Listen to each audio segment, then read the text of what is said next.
Okay. అది ఇంకా వేరే కోసమా? నాకు అర్థమవుతుంది అసలు దేనికోసం నాకు తెలిసి ఈయన కోసమేనేమో అని కొంచెం అటు ఇటుగా ఇంత అందంగా ఉంటే పారిపోవడం ఓకే కానీ బట్ యా థ్యాంక్ యూ. నేను కాకపోతే నారాయణ గారు అయితే నాకు కరెక్ట్ ఆన్సర్ చెప్తారేమో అని అనిపిస్తుంది. నారాయణ గారు,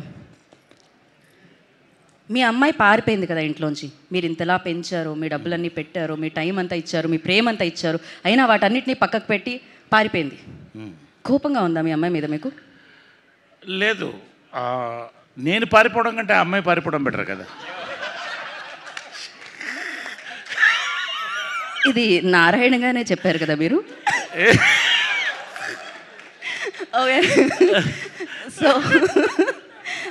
సరే, ఇంతకీ సరే మీ అమ్మాయి మీద కోపం లేదు అనుకుందాం, కానీ మీ అమ్మాయిని తీసుకెళ్ళిన అర్జున్ మీద మాత్రం మీకు ఖచ్చితంగా కోపం ఉండాల్సిందే.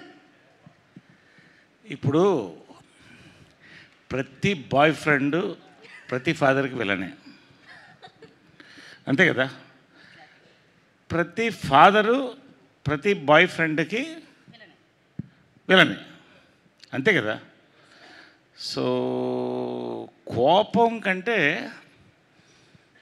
అంటే ఎవరి మీద కోపడ్డాలని నాకు అర్థం లేదు. ఈ అమ్మాయి మీద అబ్బాయి మీద ఇద్దరి మీద అర్థం కావట్లేదు నాకు.